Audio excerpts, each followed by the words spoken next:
Hey friends, welcome back to the channel. Last Sunday, I posted this on the Telegram group, Ask Me Anything, and so far there's only 2 questions has been asked. The first question asked by Shipeng is that, should we keep a war chest? I think that this question is very interesting, so I have decided to make a video of it. Before we start, let's talk about the definition first. So war chest is a money that we set aside to take advantage of an unexpected opportunity. So I just want to make a distinction between war chest and also emergency fund. Emergency fund is basically money set aside to help navigate the financial difficulty. So to make it simple, if the money that we set aside is meant to be invested in stock market, it's just that right now they are just sitting in cash, then we can call it as war chest. If we set aside the money for emergency purpose, for example, like what if we lose our job and so on, then it is called emergency fund. Even though they are both sitting in cash, but the purpose and the intention is very different. But what about the cash that you are saving for specific purposes, for example, like buying house? In my definition, these are also not war chests because the money that you set aside already earmarked for that specific purpose. So the definition is very clear now. The war chest is basically money that we plan to invest in stock market in some time. For example, like during market crash and so on. So how am I going to structure this discussion? So I will go through a couple of common reasons why people are setting a war chest and we will discuss each of them. So the first one, some people might say, I'm saving a war chest so that I can buy into the stock market when the market crash. So I personally agree with this thinking because as I mentioned in the previous video, market crash is something that is certain to happen. It's just that we don't know when it is going to happen. So it is always good to set aside a money to be used when we feel that there's panic in the market. Let me share a bit on my personal experience. In this year, March, when the market crashed because of the coronavirus crisis, I actually struggled to look for money to invest in the stock market. So what happened is that because I'm fully invested in the stock market, I can only wait until my salary come in and I can invest the saving into the stock market. You know, looking at the stock market and the price is so cheap and there's no cash on hand, that's actually something that is not a good outcome. So one of the lessons that I learned this year is that we should all keep some cash so that we can take advantage when situations like this arise. So the next common reason that people keeping war chest is that they say, I think that market is going to crash. So this reason is quite similar to the previous one with one major distinction is that there's market timing element in this reason. The guy is basically saying that he thinks that market is going to crash. So in my opinion, this is not a legit reason to hold a war chest because if you are right and the market crash, then everything is good. You basically can deploy your cash into the stock market.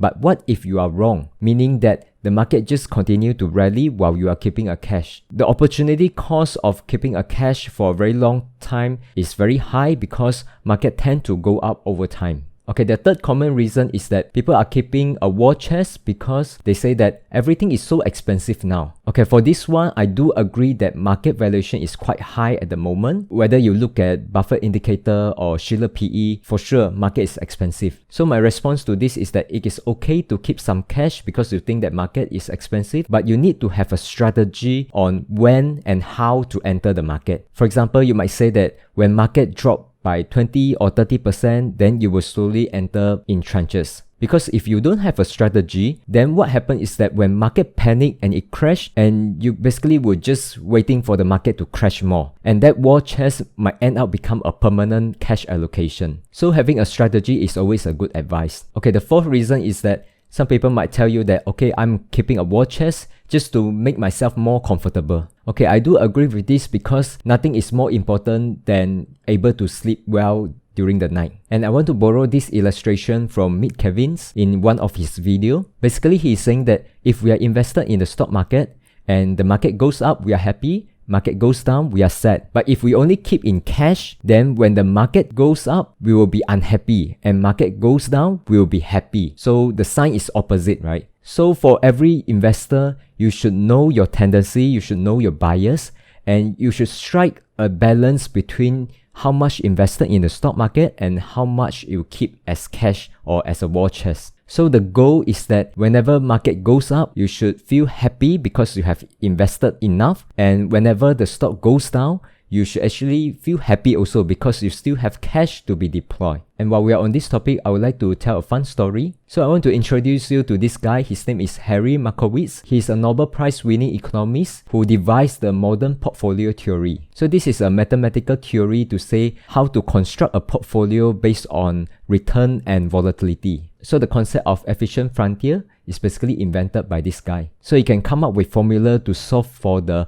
most optimized portfolio in terms of risk versus return. The interesting part is that when people ask him how he invests his money, he basically say that, quote, "I should have computed the historical covariances of the asset class and drawn an efficient frontier. Instead, I visualized my grief if the stock market went up and I wasn't in it, or if it went way down and I was completely in it. My intention was to minimize my future regret. So I split my contribution 50-50 between bonds and equities." So this concept about the regret minimization is very important and is underrated in my opinion. So I think this is what everyone should do. You can imagine that market just goes up by 10x in the next 10 years, and just imagine that park your money in cash. Is it very painful for you? And the next one is that you should imagine that market just crashed by 70% in the next year and you are fully invested. How much pain is there? For me, it is very painful to watch the market goes up and I'm not invested. That's why I'm mostly fully invested. But this is very personal. If you are the type of investor that will get panic or will get extremely painful whenever you see market drop by 5% or 10%, then maybe it is worth to keep more into the cash, because you need to make sure that you feel good in order to stick with your own investment strategy. So far, I have given 4 common reasons of why people keeping a war chest. If you can think of other reasons, please let me know and we can of course discuss in the Telegram group. And before I end the video, let's just go through one more questions. Is it okay that I don't keep a war chest? So my personal view is that it is okay not to keep a war chest. As long as you are fine that you don't have cash to deploy when the market crash, then you can just invest most of your money. And also, I want to bring up the concept of risk exposure. So the risk barometer that I'm showing here, from green to yellow to orange to red. So everyone will have a different risk exposure. So for example, if you are keeping 80% in cash as war chest, you might be at green. And then let's say you are keeping 30% in war chest, you might be at yellow level. But 100% fully invested without any war chest, in my opinion, is just at orange level. And what is the red level, right? The red level is basically using derivative or using margin to actually increase your exposure more than the assets you have. So I'm not advocating for using margin, because if you are using margin, say for example, you have a 3x leverage and the market crashed by 33%, basically you just wipe up all your capital. But for a person like me, if I'm fully invested and let's say market just crashed by a lot, and I can always start to use a bit of margin just to take advantage of the opportunity. Okay, that's all about today's video. Let's discuss more in the Telegram group. Thanks a lot.